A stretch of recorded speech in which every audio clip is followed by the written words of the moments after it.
mais uma semana, mais um domingo. Ainda não é no salão, né, presencialmente, mas a energia, o carinho é a mesma.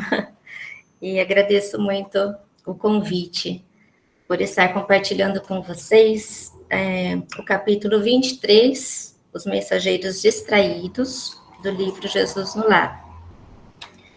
Como todas as lições, não podia ser também maravilhosa essa que eu trago esta noite. E então eu vou iniciar com a leitura até uma certa parte da história e depois eu irei comentar algumas reflexões, algumas intuições que me vieram quando eu estava fazendo a leitura pela primeira vez. Então, os mensageiros distraídos. Os ouvintes do culto da Boa Nova discorriam sobre as polêmicas que se travavam incessantemente em torno da fé, nos círculos do farisaísmo de várias escolas, quando Cristo, dentro da profunda simplicidade que lhe era característica, narrou tolerante. Um grande senhor recebeu alarmantes notícias de vasto agrupamento de servos em zona distante da sede do seu governo, que se viam fustigados por febre maligna. E desejoso de socorrer os tutelados que sofriam na região remota dos seus domínios, enviou-lhes mensageiros de confiança, conduzindo remédios adequados à situação e providências alusivas ao reajustamento geral. Os emissários saíram do palácio com grandes promessas de trabalho, segurança e eficiência na missão. Todavia, assim que se viram fora das portas do Senhor, começaram a rixar pela escolha dos caminhos. Uns reclamavam o atalho, outros a planície sem espinheiros, e outros ainda pediam a passagem através dos montes. Longos dias perderam na disputa, até que o grupo se desuniu, cada falange atendendo aos próprios caprichos, com absoluto esquecimento do objetivo fundamental. As dificuldades, porém, não foram solucionadas com decisão. Criados os roteiros diferentes, como se dilataram os conflitos. Reduzidas agora numericamente, as expedições sofreram, com mais rigor, os golpes esterilizantes das opiniões pessoais. Os viajantes não cuidavam, senão, de inventar novos motivos para o atrito inútil. Entre os que marchavam pelo trilho mais curto, pela vargem e pela serra, lavraram discussões improdutivas, contundentes e intermináveis. Dias e noites preciosos eram despendidos em comentários ruidosos quanto à febre, quanto à condição dos enfermos ou quanto às paisagens em torno. Horas difíceis de amargura e desarmonia, de momento a momento, interrompiam a viagem, sendo a muito custo evitadas as cenas de pugilato e homicídio. Surgiam as contendas a propósito de mínimas questões, com pleno desperdício da oportunidade, e em razão disso, tanto se atrasaram os viajores do atalho, quanto os da planície e do monte, de vez que se encontraram no Vale da Peste a um só tempo, com enorme e irremediável desapontamento para todos, porquanto a míngua do prometido recurso não sobrara nenhum doente vivo na carne. A morte devorara-os um a um, enquanto os mensageiros discutidores matavam o tempo através da viagem. Vou interromper, então, nesta parte, que aqui, na verdade, termina a história narrada pelo mestre. E bom, se a gente fosse falar, né, tantas coisas aqui, mas quando eu li a primeira vez, o que me veio primeiro, assim, a primeira imagem que me veio, que nós não estamos muito longe disso. Com o início da pandemia, foi a primeira coisa que veio na minha mente. Com o início da pandemia, muitas mortes, muito sofrimento, sem remédios, não tinha vacina. E com as primeiras notícias que foram surgindo, já tem uma vacina, as vacinas estão chegando. Parece que virou aquele alvoroço, todo mundo queria a vacina e tudo mais. Mas nesses lotes que foram produzidos, né, os primeiros lotes, digamos, foram produzidos, a gente imagina, né? Quantas vacinas, né?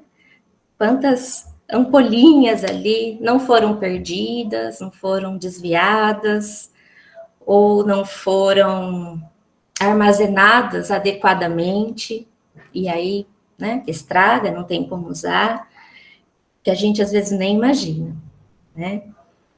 E então, né, os responsáveis, os mensageiros, digamos assim, responsáveis para que essa vacina, esse remédio chegasse onde tinha que chegar, né? Os primeiros, como fica, né? Consciência. Será que tem alguma consciência ou, digamos, responsabilidade naquela missão que os competia? E eu lembrei disso, porque na história narrada havia também, vamos dizer que era uma pandemia, né? Uma febre maligna, todos estavam morrendo, ninguém tinha recursos, não havia remédio, não havia nada, e eles estavam em uma região distante, então iria demorar mesmo a chegada desses remédios, mas o Senhor confiou, né, naqueles mensageiros. Ele, como disse aqui, mensageiros de confiança. Imagina se não fossem de confiança, né? Então, foi depositado ali nas mãos daqueles mensageiros a cura, o remédio para salvar vidas. E o que nós vimos no final, que não aconteceu, né? Quando todos chegaram a seu tempo, não havia mais quem curar, não havia mais pessoas para tomar aqueles remédios, né? Então, resumidamente, podemos dizer que os mensageiros receberam uma tarefa e por irresponsabilidade eles não a conseguiram cumprir. Primeiramente, podemos destacar o individualismo. Então, uma das coisas, né, primeiro tópico que me veio à mente foi o individualismo. Nós ainda temos os nossos momentos de pensar nos benefícios que nós teremos, né? No nosso conforto, no que é mais fácil, o que vai nos dar menos trabalho, né? Fora também os momentos de procrastinação. Amanhã eu faço, né? Hoje não vou, hoje estou cansada, não vai dar tempo. Semana que vem eu vejo isso, agora não dá. E outras frases do tipo que nós sempre, né, geralmente estamos aí falando. Então, a pessoa com o individualismo às vezes tão enraizado, então vem a vida e nos traz situações em que nós precisamos trabalhar em equipe. Como que eu vou aprender a compartilhar, a ajudar o próximo, se eu sou individualista? Então, a vida vai me trazer situações para que, em grupos, em equipes, eu trabalhe isso. Conviver com outras pessoas, cada um com o seu jeito, com as suas manias, com as suas personalidades. Com certeza, aquele grupo de mensageiros, logicamente, cada um tinha a sua opinião, o seu jeito, a sua personalidade também, né? E precisamos, então, aprender a lição da cooperação. E o que acontece quando vem a lição da cooperação para a nossa vida? O que acontece geralmente é que cada um vai querer fazer do seu jeito. Vai haver realmente discussões ou desentendimentos, porque eu quero fazer com o meu ponto de vista, a minha opinião seja melhor que a da Eliane, que do César, e do Cláudio, né? E então, consequentemente, se eu não sei abrir mão disso, vai haver discussões inúteis, improdutivas, não é? Desagradáveis, vai haver brigas, sim, porque ninguém vai querer ceder, né? Cada um vai querer o que é melhor para si mesmo. E no final, esse trabalho, esse projeto que nós precisávamos cumprir, que nós precisávamos realizar em equipe, né? Se ele for concluído, se dar tempo de ser concluído, com certeza não vai ser um muito bom resultado, né? Pois não houve harmonia, não houve a cooperação, não houve ajuda mútua entre os que precisavam ali, né, se entender e se ajudar. E não houve boa vontade. Eu acho que a boa vontade aqui também é uma palavra-chave para nós nessa lição, né? Se não, aí não deu certo, né? O resultado não foi bom, vem a frustração, o arrependimento, né? Perdi tempo, foi tempo perdido, porque discutimos, reclamamos, e isso não levou a nada. Então, eu me perguntei, quando eu li essa história, o que será que a gente sentiria se nós estivéssemos no lugar dos mensageiros distraídos? Naquela história narrada por Jesus. E eu imaginei, se eu estivesse lá, entre eles, né? Eu posso dizer que eu me sentiria muito envergonhada em ter falhado em uma missão aparentemente simples, que era viajar para entregar os remédios. Logicamente, teria, por ser uma região remota, um lugar remoto, teria a longa distância, teria os problemas do trajeto, obstáculos, às vezes um tempo, uma tempestade, né? O tempo não está bom, a tempestade, ou mesmo por onde eu vou passar, não tem como passar, tem que achar outro caminho, coisas que estamos sujeitos quando nós viajamos, não é? Mas nada impossível de fazer. Se formos pensar, né, raciocinar sobre isso. Além disso, eu acredito que eu também me sentiria desesperada em ver que pessoas faleceram, perderam suas vidas devido à minha irresponsabilidade. Aí eu acho que eu não teria paz, jamais teria paz na minha consciência. Né? Precisamos, então, lembrar que o nosso Pai nos chama ao trabalho constantemente. Mas, às vezes, né? Às vezes, ou frequentemente, ou geralmente, ou raramente, né? Depende de cada um de nós. Às vezes, nós não enxergamos ou não queremos enxergar esse convite ao trabalho, a servir, a ajudar. Né? Justamente porque, às vezes, o nosso ego fala mais alto, o nosso individualismo, o nosso conforto fala mais alto.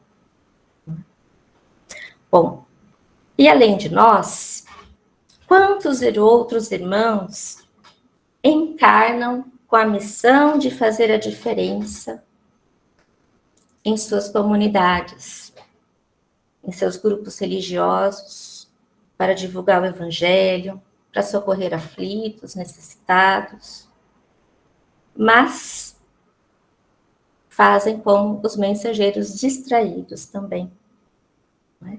Ao invés de continuar, não continuar, mas ao invés de trabalhar para o próximo, para quem está ali no seu templo religioso, na sua igreja, enfim, né, na sua comunidade, muitos vão buscar o quê? O poder, né, um cargo, porque eu quero ser o líder, né? Eu coordeno, eu mando, a regra é o que faz. Então vai se perdendo, né? Então pessoas que vieram com uma missão grandiosa em suas mãos se desviam desse caminho, se distraem, né? Como os mensageiros se distraíram. Então,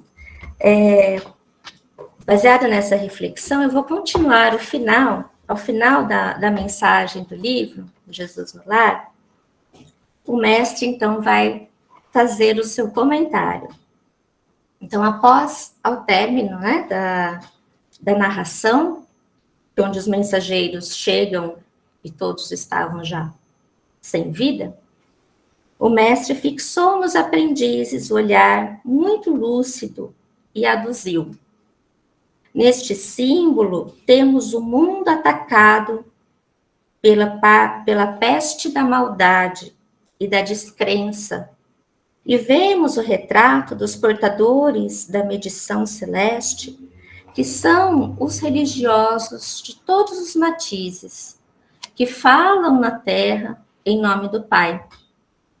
Os homens iluminados pela sabedoria da fé, entretanto, apesar de haverem recebido valiosos recursos do céu para os que sofrem e choram, em consequência da ignorância e da aflição dominantes no mundo, olvidam as obrigações que lhes assinalam a vida e sobrepondo os próprios caprichos aos propósitos do Supremo Senhor. Se desmandam em desvarios verbais de toda espécie. Enquanto alimentam o distúrbio, levianos e distraídos, os necessitados de luz e socorro desfalecem à falta de assistência e dedicação. E afagando uma das crianças presentes, qual se concentrasse todas as esperanças no sublime futuro, o mestre finalizou sorrindo e calmo. A discussão, por mais proveitosa, nunca deve distrair-nos do serviço que o Senhor nos deu a fazer. Olha que frase, vou ler mais uma vez. A discussão, por mais proveitosa, nunca deve distrair-nos do serviço que o Senhor nos deu a fazer. Nossa, aqui a gente já, né? Já dá aquela respira fundo e fala, né? E agora? O que será que eu estou fazendo? Será? Não quero ser distraído. A gente vê, né? Quanta essa linda mensagem. Então, essa lição encerra para nós uma mensagem importantíssima. Talvez uma das maiores de todas. Que possamos ter mais foco e comprometimento com todo tipo de trabalho que chega até nós. Muitos deles, isso é uma coisa que eu gostaria muito de lembrar, muitos deles, então muitos desses trabalhos, desses convites que a gente recebe, são inspirados por benfeitores espirituais, por nossos protetores também, por eles sabem da nossa capacidade. Nós duvidamos de nós não temos muita fé, duvidamos mesmo. Quantas vezes a gente não se pega, eu não consigo, eu não vou fazer, eu não tenho capacidade. Mas chegou até mim, O convite veio, a situação veio, as pessoas chegaram até mim, falaram, e eu ainda desacredito em mim mesma. Mas isso é inspiração dos nossos amigos da espiritualidade. Talvez por estarmos ainda distraídos. Quando nós estamos distraídos, a gente se perde. Para onde que eu vou? Para onde que eu olho? O que que eu vou ver? Né? E então essa mensagem vem como um chamado para nós de comprometimento. Né? O que eu preciso fazer? Como tem a famosa frase, né? Senhor, o que queres que eu faça? Famosa pergunta. E a resposta vem. Mas quando ela vem nos convidando a trabalhar. E muita gente não quer. Ah, eu prefiro não ir, deixa para depois. Mas esse é o convite de agora. É o agora que está valendo. É o nosso comprometimento, é a nossa responsabilidade. Algo, às vezes, pequeno. Fala assim, mas eu já trabalho os 3 períodos, vou trabalhar mais ainda. Não é essa, né? Nós estamos falando do trabalho no sentido da nossa profissão, nós temos lá nosso emprego, o lugar que nós vamos para trabalhar. Mas o trabalho que ajude a Jesus é trabalhar para Jesus. Isso é uma coisa que eu jamais esqueci quando eu fui convidada para fazer o trabalho lá no Bela Vista. O doutor me disse, eu agradeci tanto pelo convite, mas o doutor disse, mas você não está trabalhando para mim, você está trabalhando para Jesus. Aquele já me desmoronou, né? Eu já não choro fácil, né? Quem me conhece sabe que eu não me emociono, choro. Nossa, é difícil eu chorar. Mas naquela hora, veio assim, ó, desmoronei. Por quê? Porque é justamente isso. A espiritualidade nos envolve, nos ajuda de uma certa maneira que nos dá esse empurrão, essa coragem, a energia que às vezes nós não temos, achamos que não temos, para fugir do trabalho. Mas eles nos dão esse ânimo, esse remédio, não é? E interessante é que quando às vezes nós somos convidados ao trabalho em momentos mais difíceis da nossa vida. Momentos que a gente, às vezes, está muito para baixo, ou depressivo, achando que tudo está errado, que nada está bom. Vários problemas acontecendo ao mesmo tempo, e vem ali a intuição, o chamado, o convite. Justamente é nessa hora que nós mais precisamos socorrer alguém. Porque também esse socorro, esse auxílio que a espiritualidade espera de nós, é um caminho para a nossa cura. Porque quando nós doamos, né, o nosso amor, o nosso tempo, a nossa energia, nós estamos nos ajudando também. E eles também contribuem para que os remédios, né, nos envolvam também de uma certa maneira. Então, prestem atenção. Talvez, eu estou até falando, talvez alguém de vocês já passou, né, alguma coisa, nossa, é mesmo, aconteceu isso. Porque é realmente, eu posso dizer assim, várias situações, é exatamente isso. É o trabalho que vai nos fortalecer, que vai nos fortificar. Né? E aquelas pessoas, né, esses líderes religiosos que só enganam, tiram proveito e tudo mais. Aí é a consciência deles, não é? Vamos fazer a nossa parte, ter a nossa paz de consciência. Hoje mesmo, quando amanheceu e eu abri a minha rede social pela primeira vez, a mensagem que veio para mim da irmã Sheila, apareceu essa mensagem para mim: trabalha no bem e o bem responderá com a paz na tua consciência. E eu falei, nossa, e é justamente sobre isso que a nossa lição dessa noite, né, diz respeito.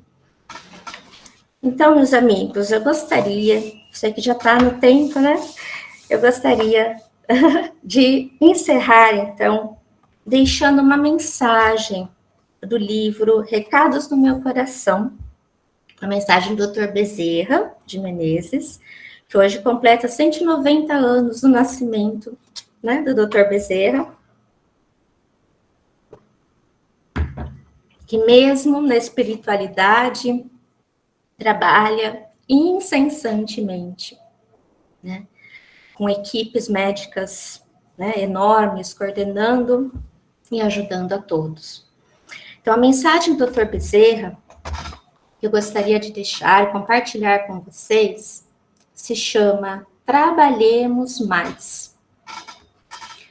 E ele nos diz: meus filhos, insistimos muito para a necessidade do trabalho, de toda a ocupação útil que nos tire o pensamento das ideias e lembranças infelizes. Como a nossa mente não conhece o futuro, porque o futuro está para ser construído, tendemos a voltar ao passado, recapitulando experiências infelizes que não podem mais ser alteradas, fixando-nos em ideias deprimentes que arrasam a nossa vida mental, dilapidando-nos energias substanciosas que amanhã nos farão muita falta. Somente o trabalho nos desliga da fixação perturbadora com as sombras do ontem. Somente o trabalho de amor ao próximo desfaz os vínculos obsessivos e dissolve o peso das preocupações. Habitualmente, nossos irmãos encarnados pedem conselhos aos guias espirituais em vistas dos intrincados problemas que atravessam.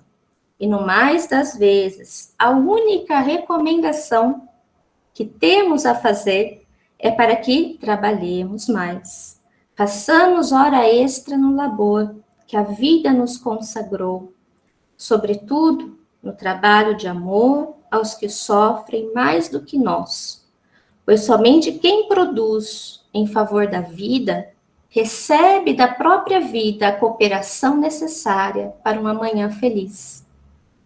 Sabemos que a presente recomendação não tem qualquer nota de originalidade, todavia não foi assimilada pela grande maioria dos nossos companheiros encarnados, que continua não acreditando na máxima, fora da caridade não há salvação.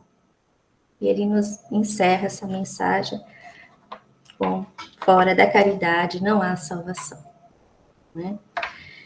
Então, espero que as palavras, mensagens desta noite possam tocar nossos corações, né?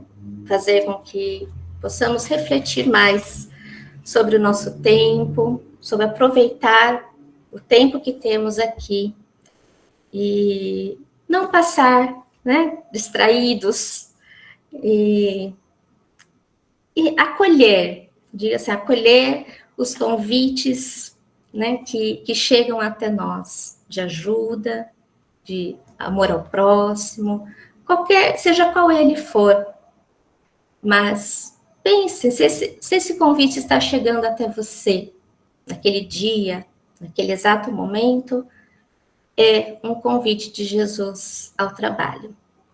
Então, muito obrigada pela presença e assim seja. Como a gente sempre faz, né? Aos domingos a gente fazia na Casa Espírita, estamos, em função da pandemia, estamos fazendo online, mas continuamos trabalhando, como nossa colega falou. E aqui, nesse momento, a gente pode continuar trabalhando também, porque nós podemos auxiliar Jesus em sua tarefa, como disse a Luciana, direcionando o nosso melhor sentimento, nosso carinho, para aquelas pessoas que estão necessitadas nesse momento. E como? Orando, direcionando o nosso melhor sentimento para essas pessoas. Então vou convidar vocês todos vocês, para que pensem em alguma pessoa, algum ente querido, algum amigo, que esteja em necessidade, seja física ou moral, e direcione para ela o seu melhor sentimento. E para isso, então, vou colocar uma música aqui. Vamos, nesse momento, então, buscar um contato maior com Deus, com Jesus, nosso Mestre, com toda a espiritualidade amiga, para que possamos unir a nossa força, mesmo que seja pequena, mas com a força da espiritualidade de Deus, nosso Pai, de Jesus, ela se torna grandiosa, se torna forte, e essa luz pode alcançar a muitas pessoas que se encontram em momentos de escuridão, de angústia, de desespero. Senhor, te rogamos de todo o nosso coração, meu Pai, que o nosso melhor sentimento possa ser envolvido por a tua luz e chegar até essas pessoas, Senhor. Estejam elas onde estiverem, Senhor. Que elas possam ser fortalecidas pelo teu amor, pela tua bondade, porque caminhamos todos juntos, Senhor. E num momento ou outro, todos nós precisamos do apoio, do carinho do próximo, para nos levantar, sarar nossas feridas, nos alimentar com a prece, com a oração. Senhor, que a tua luz possa chegar àqueles necessitados que estão nos hospitais, passando por atendimentos,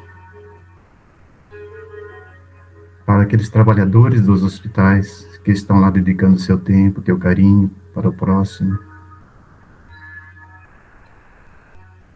Que todos eles, Senhor, se sintam fortes para continuar caminhando e lutando, Senhor. Que essa luz, Senhor, chegue a todos os que estão desamparados, sejam eles nas casas de repouso, nos orfanatos, nos asilos. Que cada um, Pai, cada um deles, nossos irmãos, possa se sentir, Senhor, que não estão sozinhos, que sintam a nossa luz, o nosso carinho, o nosso amor, e sejam fortalecidos. Que essa luz chegue também para aqueles nossos irmãos que no momento de desatino cometeram atos que levaram aos presídios, às casas de detenção. Que eles possam, Senhor, resplandecer um novo caminho, uma nova luz, e buscar, Senhor, buscar o melhor dentro deles e prosseguirem para ver que tudo tem um novo recomeço, uma nova esperança, Pai. Abençoa também, Senhor, todos os nossos irmãos, Senhor, todos eles, estejam eles onde estiverem, nas ruas, em seus lares, cada um, Pai, cada um de nós, num momento ou outro de aflição, merece o apoio do próximo, merece o nosso carinho, o nosso respeito, a nossa tolerância, que possamos juntos, Senhor, emanados no Teu amor, lutarmos todos juntos por um só ideal, a nossa paz, a nossa tranquilidade, a nossa felicidade, Senhor. Te agradecemos, ó Pai, por tantos meios, por tantas oportunidades que nos concede a cada dia, a cada momento, Senhor. Que esse presente divino possamos fazer dele o melhor momento e aproveitá-lo da melhor maneira para o nosso crescimento, para a nossa felicidade, Senhor. Obrigado, Senhor, pela família, pelos amigos, por todos que estão ao nosso lado, que nos ajudam a crescer, Senhor. Mas, acima de tudo, Senhor, obrigado pelo Teu amor para conosco. Que possamos, Senhor, ser fortes para começarmos uma nova semana com muita paz em nossos corações. E a Tua luz nos envolver e a envolver a todos nós, os irmãos. Obrigado, meu Pai. Obrigado, Jesus. Obrigado, os bons amigos da espiritualidade. E assim, damos por concluído a nossa vibração, a nossa reunião dessa noite, Senhor. Mais uma vez, o nosso muito obrigado e que assim seja.